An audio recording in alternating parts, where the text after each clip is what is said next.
குர்ஆன்ல 6000க்கும் மேற்பட்ட வசனங்கள் இருக்கிறது. இந்த வசனங்கள் எல்லாம் ஒவ்வொரு காலகட்டத்திலும் கொஞ்சம் கொஞ்சமாக இறங்கியது என்பதை நாம் அறிவோம். அதுல நபிகள் நாயகம் ஸல்லல்லாஹு அலைஹி வஸல்லம் அவர்கள் மரணிக்கின்ற அன்று இறங்கிய ஒரு வசனம், கடைசி வசனம் இருக்கிறது.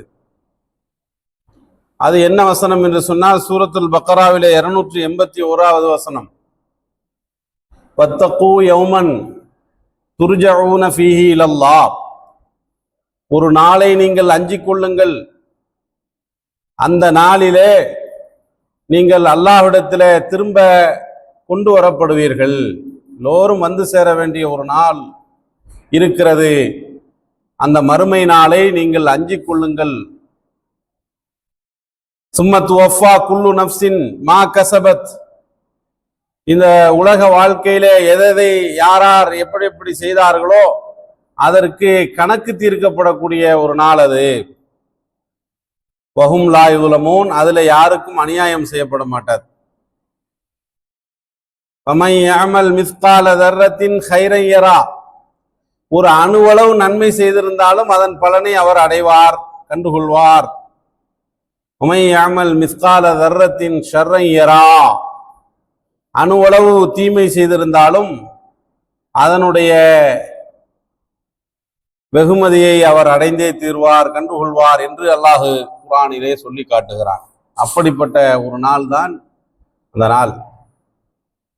அதை நாம் மீண்டும் மீண்டும் மறந்து விடாமல் நினைவிலே கொள்ள வேண்டும் என்பதற்காக ஐவேளை தொழுகையிலே ஓதக்கூடிய சூரத்துல் ஃபாத்தியாவிலே அல்லாஹ்வுடைய வல்லமையை நினைவு கூறும் விதமாக மாலிகி யௌமித்தீன், தீர்ப்பு நாளின் அதிபதி என்று அல்லாஹ்வை சொல்கிறோம்.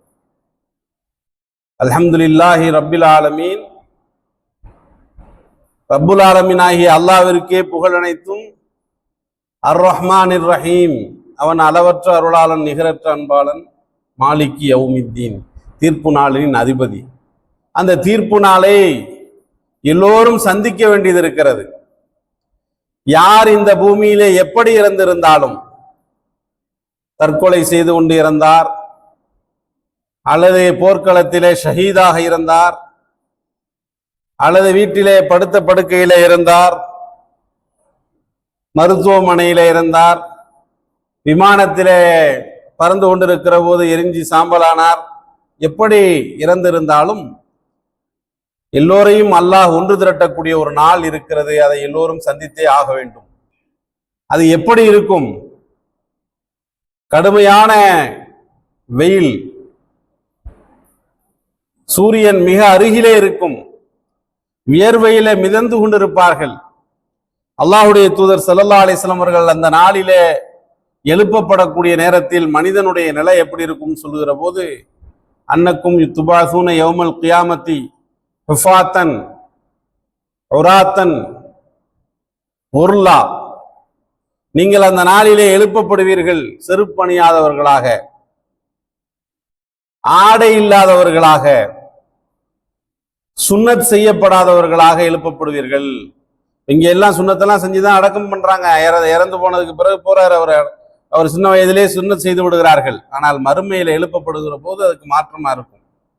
அதனுடைய ரகசியத்தை அல்லாஹ் அறிந்தவன்.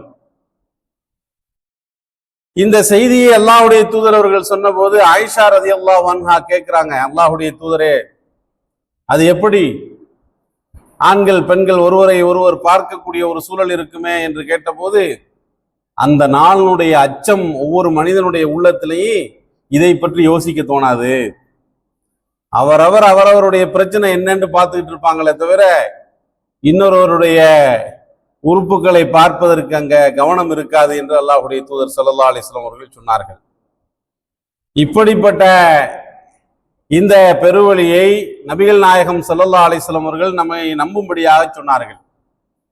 நம்முடைய ஈமான் பரிபூரணம் அடைய வேண்டும் என்று சொன்னால் 6 விஷயங்களை நம்பணும். அல்லாஹ்வை நம்ப வேண்டும். அல்லாஹ்வே இந்த உலகை படைத்து பரிபாலித்து ரட்சித்து காப்பாற்றி வருகிறான். அவனை தவிர வேறு யாரும் இல்லை. அவனை தவிர வேறு யாரையும் வணங்கக்கூடாது. அவனுக்கு நிகராக யாரும் இல்லை. இதை நம்பணும் அல்லாஹ் விஷயத்துல. அடுத்து மலக்குகளை நம்ப வேண்டும். அல்லாஹ் மலக்குகள் என்ற ஒரு படைப்பை வைத்திருக்கிறான். அந்த படைப்புகள் அல்லாஹ்வுடைய கட்டளையை அப்படி நிறைவேற்றக்கூடியவர்கள், அவனுக்கு மாறு செய்யாதவர்கள், அதை நம்பணும். அடுத்து வேதங்களை நம்ப வேண்டும், தூதர்களை நம்ப வேண்டும், மறுமையை நம்ப வேண்டும். மறுமை என்று சொன்னால் மௌத்துக்கு பிறகு உள்ள வாழ்க்கை. ஒரு அடியானை அடக்கம் செய்துவிட்டு சில தூரங்கள் அடி எடுத்து வைத்து வருகிற போது அவனுக்கு உயிர் கொடுத்து எழுப்பப்பட்டு விடும். அதிலிருந்து துவங்குகிறது அந்த மறுமை நாளினுடைய நிலை.